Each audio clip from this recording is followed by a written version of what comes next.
So there seems to be an ongoing fallout with the Democrats and their desperate attempt to try and dismiss the Green Party and censor and suppress the Green Party.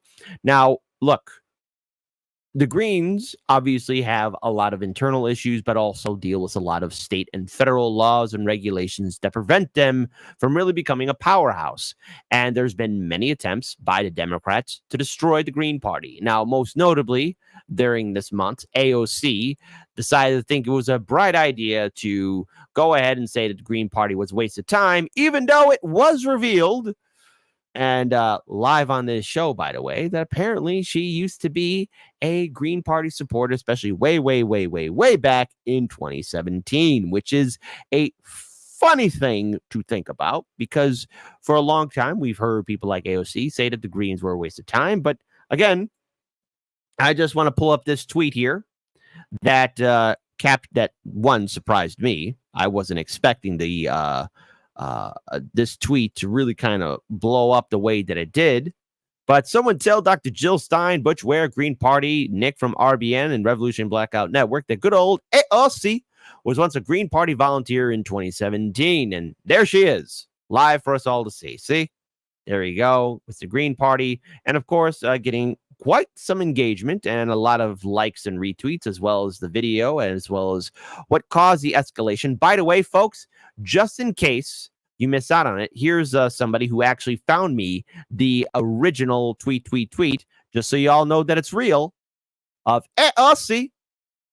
And there it is, November 4th, 2017, of her doing this. So be sure to screenshot it. Be sure to find it, or be sure to find a way to preserve it. I know a lot of people are because, it was something from way back in the day. So, you'd be surprised what you could find with the Wayback Machine. But also a real quick follow up too, an update. Wow, the Green Party started with the correct ballot petition form. And then, of course, just so you all know, the Nevada Secretary of State office directed them to use the wrong form. The Nevada Supreme Court has set a dangerous precedent incentivizing partisan election officials to sabotage their competition. So, again, the Greens did everything correctly, only except for the Democrats to once again try and destroy them. And again, when we look at the Green Party and what they're capable of doing, it's clear to me and clear to all of you that Jill Stein is making more of an impact than what she did in 2016. Jill Stein leads Kamala Harris with Muslims in the 3 battleground states. Okay, so let's talk about it. Vice President Kamala Harris's Muslim problem has been solved as early voting begins, and it could be enough to doom her crucial swing states. New polling of American Muslims shows Democratic presidential nominee has yet to consolidate the demographic, and a surprising spoiler is more than holding her own in some battlegrounds, which I have to say again, Greens, Libertarians, Independents are not spoiler candidates, because how can you spoil something that's already been picked clean? The Green Party candidate, Jill Stein, leads Harris among 6 battleground states, overall 30% to 28% per the Council of American Islamic Relations survey released on Monday. And Stein, a serial candidate at this point, leads outright in Arizona, Michigan, and good old Wisconsin. 2 of these races are close. One of them is not. And unfortunately for Harris, that's the one with the highest concentration of exponents of the Islamic faith. In the Grand Canyon state, Stein has 35% support to Harris's 29%. She also leads Harris in Wisconsin, 44% to 39%. But the problem is most acute for Democrats in the Wolverine state, where more than 250,000 Muslims live amid 8.4 million registered voters. Goodness gracious, Cretaceous Democrats, it's almost as if you guys shot yourselves in the foot. How hilarious is it? I find it to be funny, and I think all of you should find it hilarious too. President Biden's problem with uncommitted voters in the uncompetitive primary has seemingly spilled over to Harris's general election race, despite the VP's fitful triangulating calls for a ceasefire during an otherwise canned rally speeches. By the way, look, I hate to say this, and I know Due Dissidents called it out, INN, everybody else, but uncommitted. You guys were going to buckle and bend the knee to Kamala, and they still didn't let you speak. Uncommitted in Chicago, because I remember the DNC convention wasn't too long ago here in Chicago. You guys were being spit on, being disrespected. Meanwhile, outside, thousands of protesters were out there standing in solidarity, calling out the hypocrisy of the Democratic Party, and uncommitted. What did you do? You were hoping to speak? What makes you think the Democratic Party wants to listen to you? Continuing on, Harris ekes out 12% support among Muslim voters, putting her not just behind Stein's 40%, but former President Donald Trump's 18%. Donald Trump is doing better than Kamala. Now, look, it is not my fault that Dr. Jill Stein of the Green Party is actually doing a better job than the Democrats.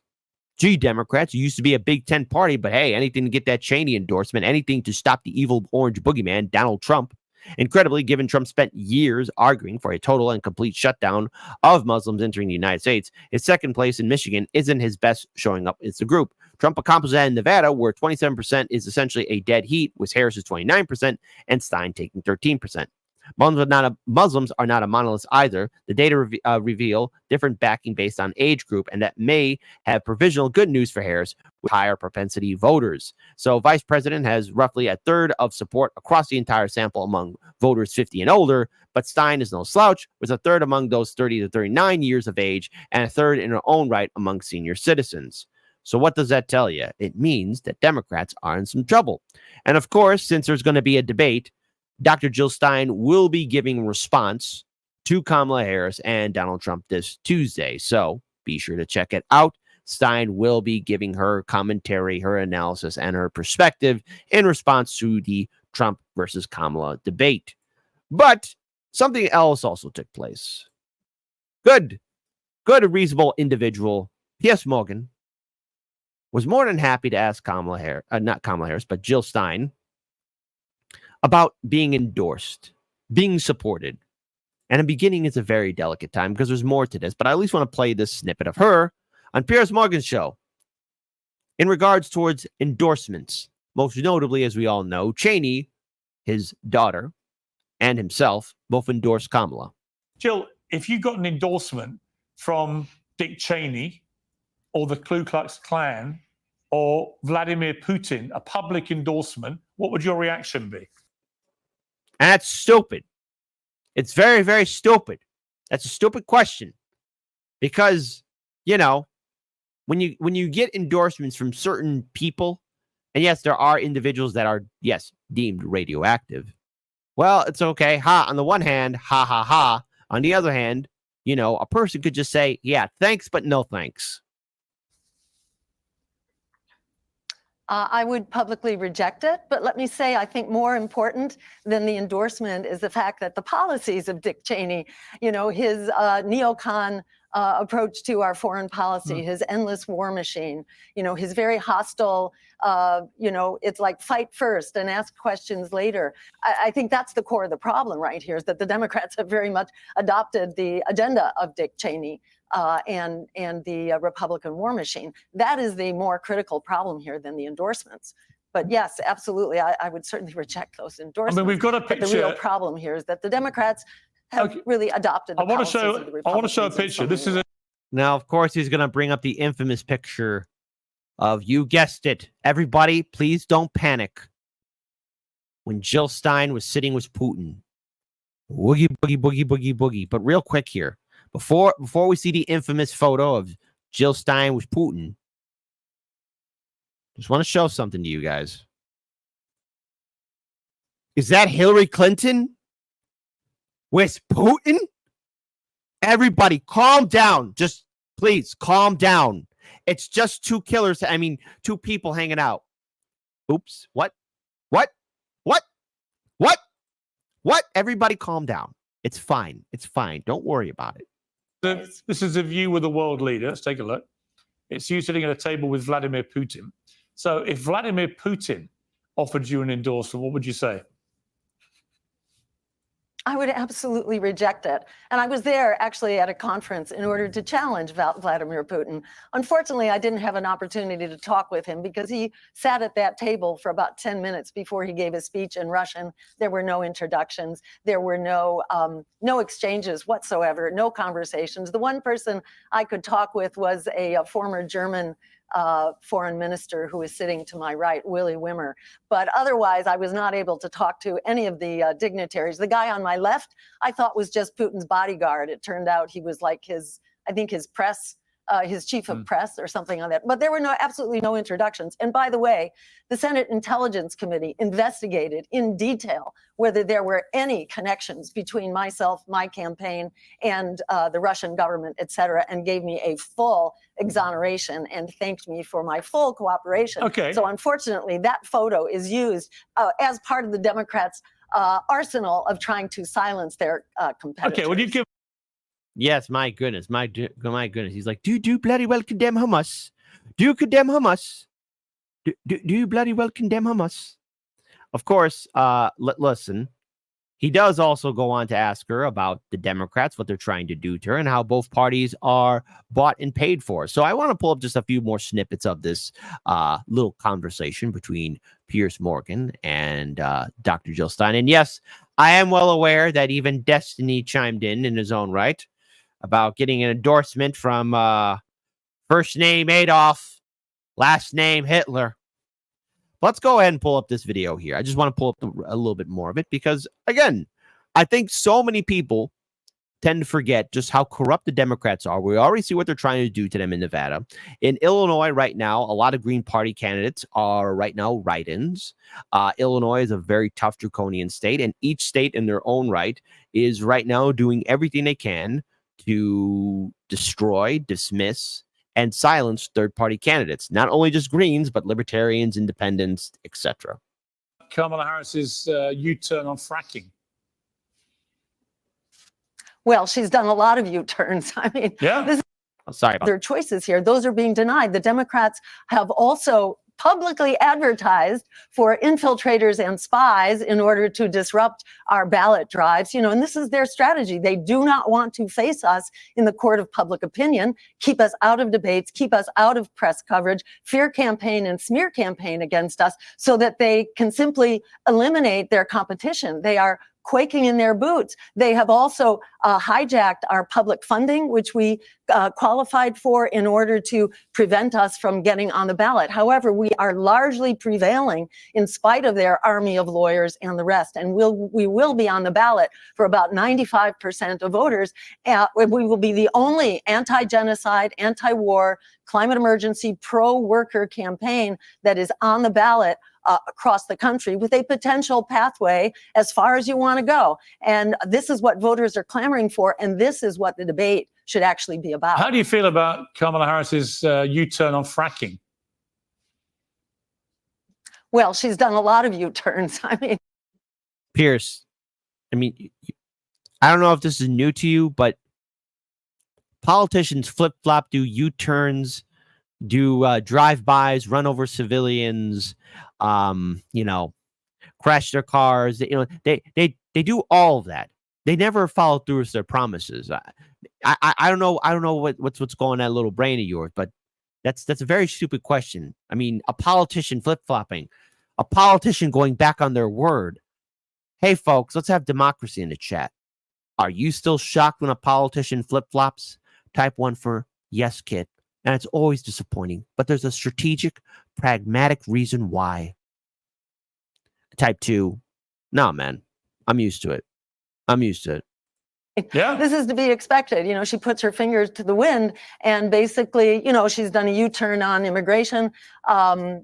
She's pulling back on the tax, the increase in the capital gains tax, which Biden had promised, and this is typical of the Democrats. They went into the last election saying they were going to fight for a $15 minimum wage. They wouldn't even bring that to a vote, that they would stand for workers, yet they basically forced the railroad workers to accept a contract that they had already rejected, which created very dangerous working conditions, which laid the groundwork for the catastrophe in East Palestine. They long ago, Barack Obama was talking about the public option as an alternative so that people could actually afford their health care instead of this crisis that we continue to have to this day. Yet where was it? The public option disappeared. The supposed bulk purchasing for pharmaceuticals that would bring down that price. Well, that became 10 pharmaceuticals by 2026, where the Now, I actually did an interview with Jill Stein. I do see Nick on our Kick live stream. Look, If Jill Stein feels that it's better for her to go on Piers Morgan's show, fine. But I think that maybe she would do far better if she was to show up on RBN, which obviously she has, I think, shown up on RBN before, as well as her presidential nominee or her running mate is also shown up on RBN. But it would also help her out if she showed up on Due Dissidence, and yes, even on the Jimmy Dore show, and even on Hard Lens Media. I mean, if and when that should take place or happen, I would hope so that she would do that. But going on Piers Morgan's show and being asked these brain dead questions, oh, what would happen if this person or this person endorsed you? Well, yeah, you say, hey, thanks, but no thanks. The price would be reduced. So, what we hear from the Democrats basically is a lot of lip service. From the Republicans, we really don't hear much at all. They don't even make promises. But Democrats make promises and then break them, which is basically, driving people into the arms of Donald Trump. The most spoiled elections that the Democrats ever had was 2010, following the Wall Street bailouts. While millions of homeowners got thrown out, there was the Democratic trifecta, basically bailing out Wall Street and throwing working people under the bus. That is why people are moving to the right. That is why people are so hungry for other options. As you were saying in your previous segment, what we must have is a debate. If we can't actually have a debate in our elections, when are we going to have a real debate? And you don't get that from two parties that are bought and paid for by the same, very powerful economic interests, by the war machine, by Wall Street, by AIPAC, etc. I don't disagree with you. Emily Wilson. Now, good. Finally, you bloody well don't disagree. There you go. But one other thing here, too, we have to take into account. Okay, because there's so much to really unpack with what's happening right now. Because number one, Greens are getting a lot of attention, and here's where my criticism will come in. Now, obviously, the Greens need to redouble and fortify their efforts, especially after this election, to try and capitalize on whatever momentum they have gained in the various states. And they need to centralize. They need to have a full battle plan for these next 4 years, especially going into the midterm election cycle and getting ready for 2028. This is an opportunity that they lost in 2016, but there were also other factors that prohibited them from really gaining ground. And that was lawsuits from the Democratic Party and outside groups that were affiliated with the Democratic Party, as well as dealing with various other state laws and other groups and organizations that are anti-third party. Libertarians face off against the same thing too. And it can't always be Jill Stein being the, frontline person. There has to be other people. And I am ever hopeful that possibly with some of the work that Revolutionary Blackout Network has been doing, that the Green Party will actually change and transform, because that's the one thing that they were talking about at the event that Hard Lens Media covered when the DNC convention was happening here in Chicago. If you hadn't seen our interviews in which we did with RBN, Jill Stein, Kashama Sawant, please check it out when you had some free time after the show, of course. And be sure to get your thoughts on it. But the Greens have to start mobilizing and organizing, and they have to start embracing new leadership. They cannot go down the pathway that almost, dare I say it, destroyed them with Howie Hawkins. That was just a bad tactical decision that must never be repeated. And that should be a warning for anyone that wants to create a third party or either that political organization. By compromising and either that being Democrat adjacent, all what you're doing is once again putting a bad taste in people's mouths, and people will walk away. Greens, you have this chance. And whether you like it or not, this will be an uphill fight. But the Democrats are your best cheerleaders, because when you have people like AOC, who systematically did everything she could to try and dismiss you guys in that one little Instagram video, you guys can pounce on it and call the Democrats out for their hypocrisy. And there's also another danger for potential Green Party leadership. And I talked about this with Larry Sharp when he was on my show earlier this month, I believe. And that is the same thing with the Libertarian Party and Green Party. Democratic and Republican infiltrators, maybe, promoters, go looking around trying to poach people within the Greens and the Libertarians. It happens. It's a thing that goes down. Now, this also leads to another point of where Roger Meadows and other people have talked about the abolition and dismissal of all political parties, but the only way to do that is through ballot initiatives. And that's going to be another fight altogether in its own right. But we have to do everything we can to actually push back against the establishment. And dare I say it, Greens, if you want to be serious this time, you have to go on the attack, you have to be bold, and you have to be willing to change. If you cannot adapt, then what's the point of you existing? There has to be new leaders after Jill Stein. There has to be more engagement with people, and you have to be willing to go on other different platforms, be it conservative, progressive, independent, doesn't matter. You have to go into the gauntlet and face the fire. Otherwise, your political future will be this. Sort of like how AOC is a joke to progressives now, who was once, at one point, highly revered, respected, especially after her run in 2018. But the thing is, being part of the establishment system, people tend to look back and wonder, well, who was she really? Was she really one of us to begin with? And the thing is, she was with the Greens at one point, and now there she is attacking the Green Party too. This is a chance for you to go on the pushback, on the offense. And look, this one video, again, I wasn't expecting this much of an engagement on yesterday, especially when we posted this on Twitter. But yet here it is. Green Party, Jill Stein, and anyone else that's going to be part of the Green Party leadership going forward. Push back, be aggressive, and don't back down. Otherwise, what's the point?